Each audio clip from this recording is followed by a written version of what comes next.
कहानी एक छोटे से गांव की है, जहां एक मूर्ख बकरी अपने आप में एक अनूठा चरित्र बना रखती थी। इस गांव में बहुत ही आम तौर से बकरियां खेतों में घूमती रहती थी, लेकिन यह बकरी कुछ अलग थी। इस मूर्ख बकरी का नाम गोपिका था। गोपिका को दूसरी बकरियों से हमेशा अलग रहना पसंद था। वह किसी भी स्वार्थ के लिए अपने दोस्तों को धोखा देने का काम करती थी और यही उसकी मूर्खता थी। एक दिन गोपिका ने सुना कि गांव के एक पुराने पेड़ के नीचे बहुत सी लाजवाब खाद्य सामग्री है। वह खुशी से उस स्थान की ओर बढ़ी और वहां पहुंचकर देखी कि एक बड़ा सा डिब्बा रखा हुआ है। गोपिका ने डिब्बा खोला और उसमें अनेक प्रकार के फल और सब्जियां देखी। वह सोचने लगी कि यह सारी चीजें सिर्फ उसके लिए हैं, और उसने खूबसूरती से उस स्थान को अपना बना लिया। गोपिका की मूर्खता का परिणाम स्थानीय बकरियों के लिए कठिनाइयों का कारण बन गया। उन्हें खाद्य सामग्री की कमी हो रही थी और गोपिका ने उन्हें इस बारे में सूचित नहीं किया। एक दिन गांव के सब बकरियां मिलकर गोपिका से मिलने आईं और उन्होंने उससे पूछा, गोपिका, तुमने इस सभी खाद्य सामग्री को क्यों अपना बना लिया? हमें भी इसकी जरूरत है।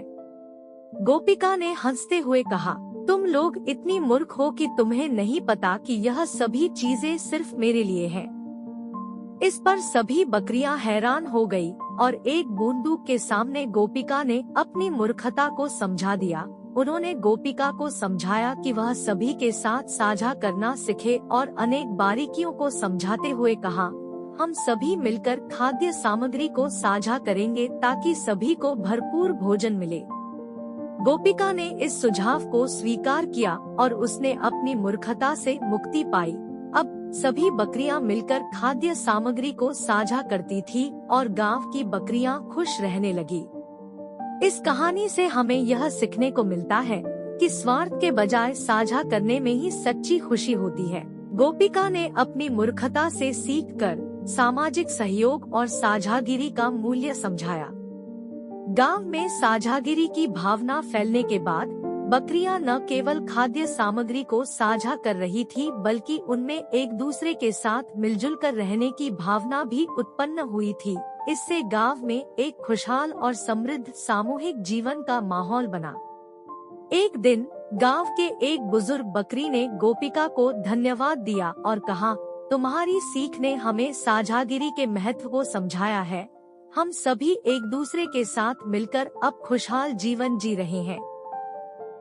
गोपिका ने मुस्कुराते हुए कहा, मैंने पहले सिर्फ अपने लिए सोचा था, लेकिन अब मैं समझती हूँ कि सच्ची खुशी साझागिरी में ही है। गांव में एक नया संबंध बन गया था और बकरियां एक दूसरे की मदद करने, एक दूसरे के साथ खुशहाली बांटने लगी थी।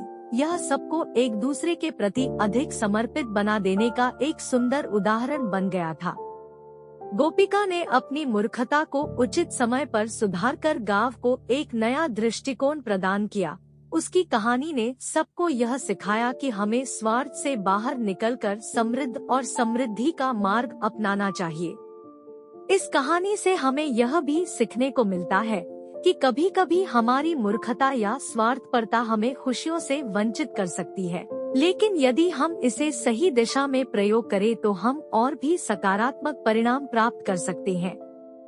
गोपिका की सीख ने गांव को न केवल एक मित्रपूर्ण वातावरण प्रदान किया, बल्कि उसने यह भी दिखाया कि हर व्यक्ति की क्षमताएं और योग्यता साझागिरी में कैसे सहारा प्रदान कर सकती है। गांव की साझागिरी ने एक नए स्तर पर पहुंच जाने का साबित किया, जिससे उसे अधिक समृद्धि मिली। बकरियां साथ मिलकर खेतों को और भी फलदार बना रही थी और गांव वालों को आर्थिक रूप से सुदृढ़ कर रही थी।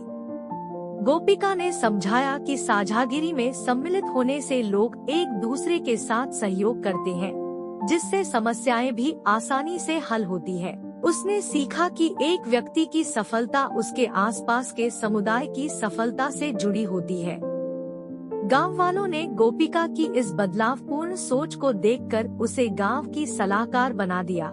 उसका योगदान गांव को विभिन्न परियोजनाओं के लिए सरकारी सहायता प्राप्त करने में मदद करने में था।